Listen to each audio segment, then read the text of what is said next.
Welcome to the Compliance Perspectives Podcast. I'm Adam Turteltaub from the Society of Corporate Compliance and Ethics in Healthcare Compliance Association. Joining us today from New York is Evie Wentink. Evie is Senior Compliance Consultant at Ethical Edge Experts. And today we're going to be talking about the issue of tone at the middle. Evie, we focus a lot on tone at the top, but as everyone in compliance comes to know, tone at the middle is also critically important and sort of on a practical level, maybe even more important. Yet there's often a breakdown where that middle level is concerned. What, in your perspective, is the cause? So first of all, thank you so much for having me on, Adam. I am super excited to be here and talking about this important topic. So what is the cause?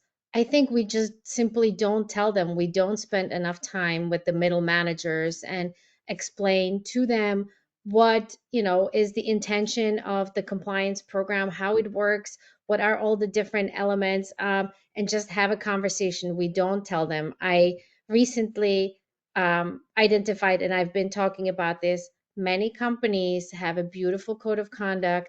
Within the code of conduct, they put in a paragraph talking to the middle managers, setting up the expectations, saying, if you are a manager, you are our ethics leader, and it ends right there.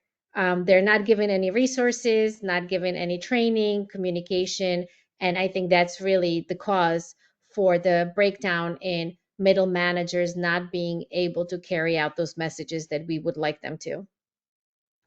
So, given that cause, what do compliance teams need to do in terms of designing a plan for reaching and really enlisting the middle?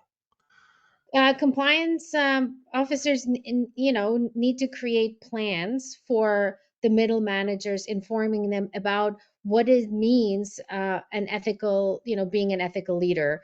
Talking about the compliance program that they have created, where are the different resources, setting out expectations for the managers, and providing them with, or requesting deliverables. So when they have these conversations, trickling down with their employees, keeping track of it, who has those conversations, what the feedback is, how many employees, what topics are being discussed. Those are wonderful data points that we as compliance officers then can review to see, are there any hot topics, are there any hot buttons, are certain topics discussed more than others, but we're in essence needing to get compliance, I'm sorry, needing to get the managers ready for these conversations with their employees. And it needs to be authentic, and it needs to be very natural, in the way, because people know when things aren't, seamless and natural. So we just want to make sure that we get to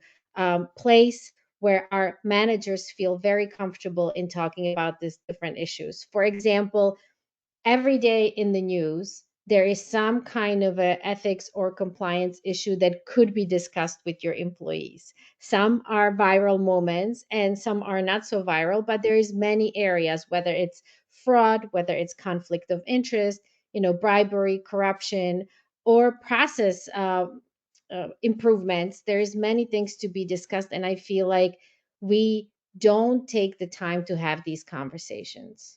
A couple months ago, I was in New York City, and I had an opportunity to speak to the New York City white collar prosecutor. And I even asked him, you prosecute all these different cases, all these different companies. Where do you see the downfall is of the companies? What happens? And he also said it's the middle managers. So really, if we want to improve our compliance program, it's important to have the policies and the code and the training and the hotline and non-retaliation and all these, elements, auditing. But it can be without having the managers be on the same wavelength of compliance officers. They really need to understand the compliance program and spread the word throughout the companies. Now, speaking of spreading the word, it can't be just a one and done thing. How do we encourage them to communicate on an ongoing basis, not just say right after you did the training for them? Excellent question. So I would suggest that companies establish a plan that, managers are required to have an integrity minute or ethics minute at the beginning of every meeting they have with their employees. So if you can imagine all these managers having, 5 to 10 minutes quick conversation with their employees on any topic that the compliance team can provide them with, or something from the news or something that inspired them, have this conversation, because the more you have the conversation, the more employees will feel comfortable talking about variety of issues and bring up questions, and then you track those questions, right? And on the other side of this, you have our compliance department tracking who is having these conversations, what is being said, what are the questions, and that's part of the risk management profile. You can kind of see the hot buttons throughout, but it's an ongoing process. It's not one and done, like you said. Yeah, that's definitely not enough. So, are there tools we should have for them on an ongoing basis? And if so, what would they be? So, as far as tools concerned, think of your compliance program as a base. So, all managers should know where the policies are located, right?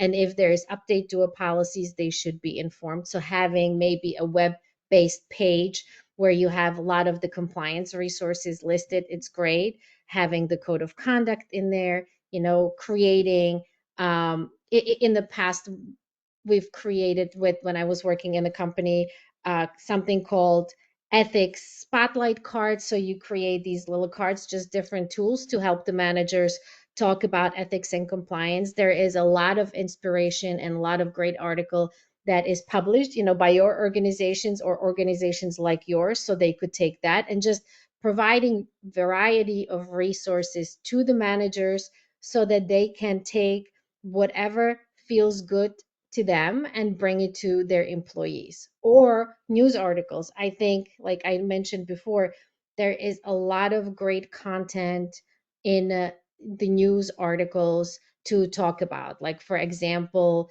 we it happened a month ago now, but it was huge, was the Jumbotron story. And you can bring that in and talk about it from conflict of interest perspective.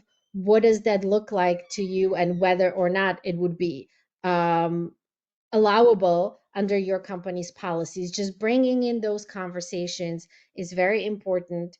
And the more you do, employees will feel more comfortable talking about variety of issues or questions they may have.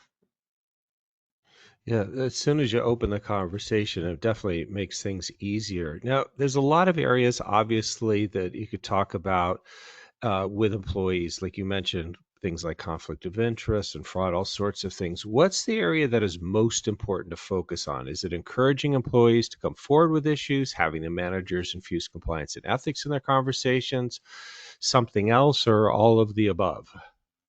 I think it's a little bit of everything, and it doesn't happen all at the same time. It's like ongoing process. But what I've realized is in providing training to many, different organizations, is the most questions, comments, or suggestions that happen is right after whatever training was given. So we would used to have subject matter experts come in and talking about on variety, because it sparks an idea in your mind.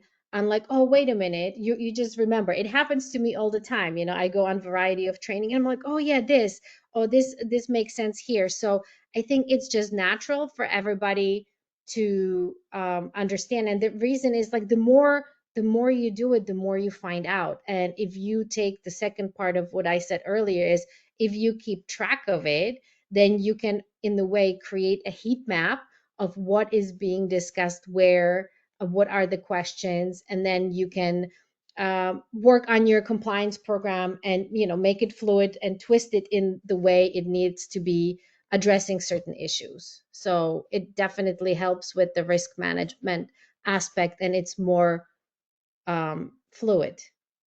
If It creates quite the circular, in a good way, process of identifying risks, putting programs in place to address them, seeing what kind of response you get, and identifying new risks or adjusting your profile accordingly so that you can go out better the next time. It's a great cycle to be in.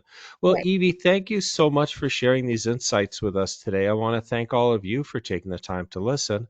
I'm Adam Turteltaub from SCCE and HCCA. I hope we're able to expand your compliance perspective.